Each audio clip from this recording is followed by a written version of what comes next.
ओम शांति।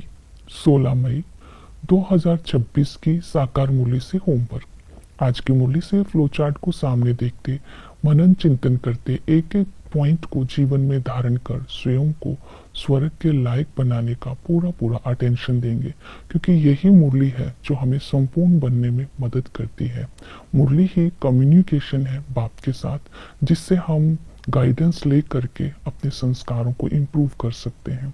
आज की मूल्य से हम लक्ष्य लेते हैं कि बेहद का राज्य भाग्य लेने के लिए संपूर्ण पावन बनने का पुरुषार्थ करना है। आज हम स्वमान लेते हैं, मैं माया जीत आत्मा हूँ।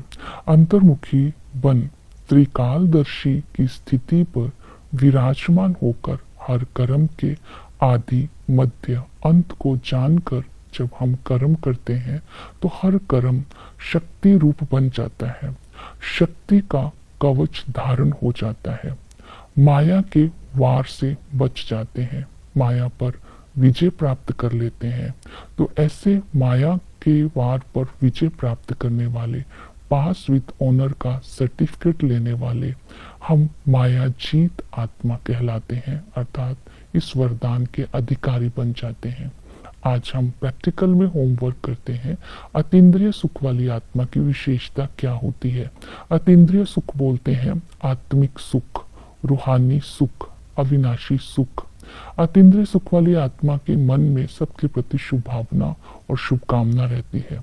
अतीन्द्रिय सुख हर कर्म करते समय हर इंद्रिय सुख में रहती है, क्योंकि इंद्रियों के परे का सुख, आत्मिक सुख का आत्मा अनुभव करती है। इसका आधार है अलौकिकता, पवित्रता, व्यक्त में रहते हुए अव्यक्त रहना। तब ये हर कर्म करते अतीन्द्रिय सुख का अनुभव कर सकते हैं। तो इसके साथ साथ पुरुषार्थ करते हैं संपूर्ण पावन बनने के लिए। पहला है वैराग्य। बाबा ने कहा बहुत गई थोड़ी रही, अब घर जाना है, इस छीछी दुनिया से को भूल जाना है। ये शरीर भी पुराना हो गया है, इस पुरानी दुनिया और छीछी दुनिया को देखते हुए भी बुद्धि से इसको भूलना है। ऐसे अपने आप से बातें करते अपने को खुशी से बहलाते रहना है। क्या बातें करनी है? मिरुआ मौत, मलू का शिकार, हम सभी का विनाश होगा, हम मलूक बनकर माशूक के साथ अपने घर जाएंगे। मलूक बोलते हैं फरिश्ता बनकर। इस खुशी व नशे में रहना है। हम नए दुनिया अपने राज्य में गए के गए तो उसके लायक भी बनना है। तो इस तरह आज अपने आप को वापिस बुद्धि को अपने घर से लगाते, अपने सुख धाम में लगाते हुए इस पुरानी दुनिया से वैराग्य रखना है, ये स्मृतियों को इमर्ज रखते हुए। दूसरा है संपूर्ण पावन बनना है तो धारणा करनी है।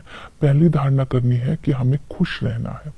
अतीन्द्रिय सुख की अनुभूति करने के लिए देहभान का त्याग करना है। इसके लिए बाबा ने कहा देहभान का त्याग करना है, 108 चत्तियों वाला कपड़ा पहनना है, क्योंकि बड़े आदमी जब बन जाते हैं, पैसा होता है, धन होता है, स्टेटस होता है, तो देहभान आ जाता है। तो इस तरह अपने आप पुरुषार्थ करना है। अब कृपा अपने आप खुद पर कृपा करके पुरुषार्थ करना है। बाबा कोई कृपा नहीं करता, बाबा तो गाइडेंस देता है। तो इसी तरह जो भी होशियार है उसको भाषण के लिए निमंत्रण देना है और खुद भी होशियार बनने का पुरुषार्थ करना है। जो भाषण अच्छा करते हैं उनका रिगार्ड भी रखना है। तो इस तरह कृपा स्वयं करके अपने को देही अभिमानी बनाना है, शाम से सुंदर बनाने का पुरुषार्थ करना है। तो ही हम संपूर्ण पावन बन करके ऊंच पद के अधिकारी बन सकते हैं। अपने नयन चैन में कोमलता को छोड़कर शक्तिशाली बनना है, पास विद ऑनर होने का सर्टिफिकेट लेना है, माया जीत बनने पर अटेंशन देना है, पुरानी बातें पुरानी चीजों से अपने को मुक्त रखने के लिए ज्ञान को चिंतन में करके, ज्ञान को धारण करके पुरानों से भी तीखे जाने का पुरुषार्थ करना है। इस तरह दूसरा पुरुषार्थ करेंगे त्रिकालदर्शी बनने का, क्योंकि संगम युग पर बाबा ने हम बच्चों को ज्ञान का तीसरा नेत्र दिया। इन आंखों से जो हम देखते हैं वो सतयुग में नहीं देख सकते हैं। हम हर कर्म के आदि मध्य अंत को देख सकते हैं। त्रिकालदर्शी की सीट पर सेट होकर हर कर्म करने हैं, इसलिए त्रिकालदर्शी दृष्टि से कोई भी पाप नहीं होता है और ज्ञान की धारणा सहज हो जाती है। फिर है याद, एक बाप को याद करना है। योग बल से ही राज्य की स्थापना होती है और योग बल से ही हम श्रीमत पर चलते हैं और आत्मा के पाप भस्म हो सकते हैं। लेकिन इसकी विधि है याद की यात्रा। हम यात्रा पर है, हमारा बुद्धि योग बाप के साथ लगा रहे। ये अभ्यास करना है कि आत्मा ही शांति धाम सुख धाम में जा रही है।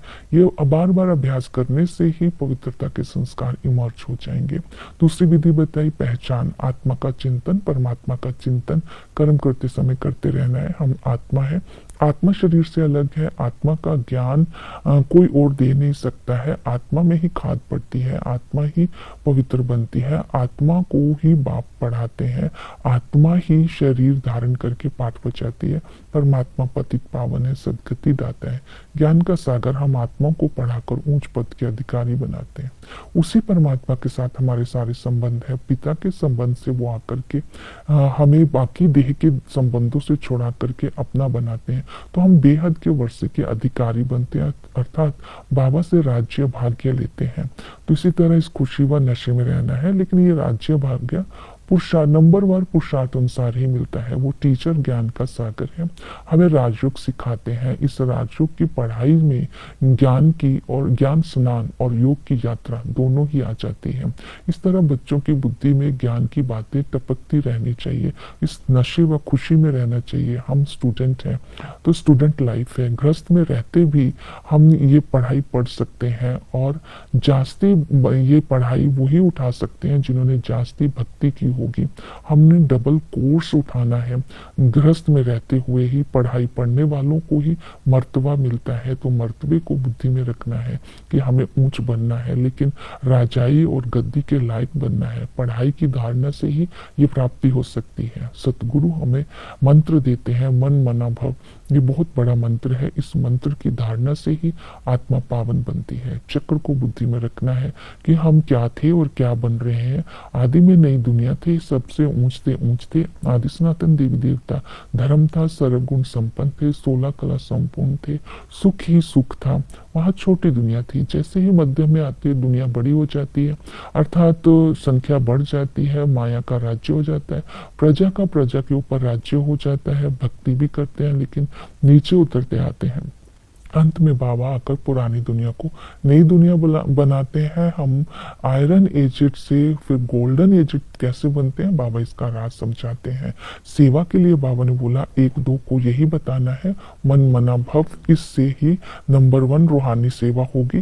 प्रदर्शनी में जाकर, मंदिरों में जाकर सेवा करनी है और सबको रिफ्रेश करना है। गंगा से आत्मा पावन नहीं बनती, गंगा स्नान से। और दूसरा बताना है कि आत्मा ब्रह्म में लीन नहीं होती है। तो ज्ञान का मनन चिंतन करके सेवा में बिजी रहना है। ओम शांति।